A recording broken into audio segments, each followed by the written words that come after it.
हजरत इमाम हुसैन ने फौरन खेमे में जल रहे तमाम दियों को बुझवा दिया और अंधेरा करवा दिया था ताकि जो भी जाना चाहे वो चला जाए। थोड़ी देर बाद जब दियों को दोबारा जलाया गया तो सारे के सारे लोग बैठे आंसू बहा रहे थे, यानी कोई भी हजरत इमाम हुसैन को छोड़कर जाने के लिए तैयार नहीं था। आखिरकार 10 मुहर्रम का दिन आया और हजरत इमाम हुसैन और यजीद की फौज के बीच जंग होना शुरू हो गई।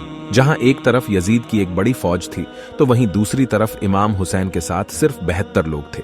इतने में फौजे यजीद का हमला शुरू हो जाता है और हर शहीद शहादत का जाम पीता गया।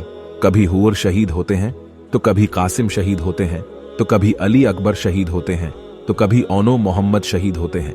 3 दिन के प्यासे इमाम हुसैन के घर वाले और तमाम लोग यजीदी फौज से जंग करते रहे और एक एक करके शहीद होते गए।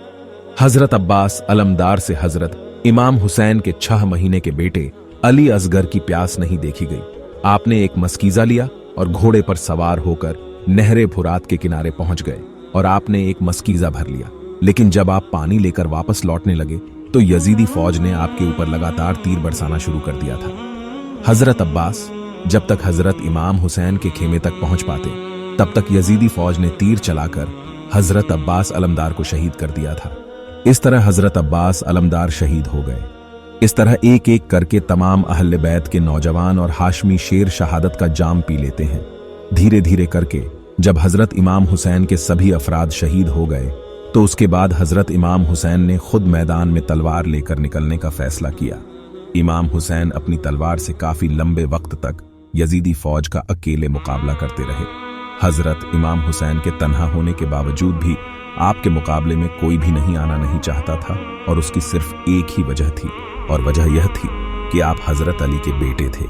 उस वक्त यजीदी फौज का एक कमांडर इब्ने साद को यह यकीन हो चुका था कि हम किसी भी तरह से हजरत अली के बेटे का मुकाबला नहीं कर सकते हैं। इसलिए उसने अपने तमाम फौजियों को इमाम हुसैन के ऊपर एक साथ हमला करने का आर्डर दिया। तमाम लोग हजरत इमाम हुसैन पर एक साथ मिलकर हमला कर रहे थे, लेकिन उसके बावजूद भी इमाम हुसैन लगातार यह साबित कर रहे थे कि बातिल चाहे तादाद में जितने भी हो लेकिन वो हक और सच के मुकाबले में बिल्कुल भी टिक नहीं सकता। जब हुसैनियत और यजीदियत के बीच बड़ी ही खतरनाक जंग चल रही थी, यजीदी फौज को वह मौका मिल गया जिसका वह लोग एक लंबे वक्त से इंतजार कर रहे थे। यानी जैसे ही हजरत इमाम हुसैन सजदे में गए, सिमरजिल जोसन ने आपकी गर्दन पर तलवार चलाकर आपके सर मुबारक को जिस्म से जुदा कर दिया।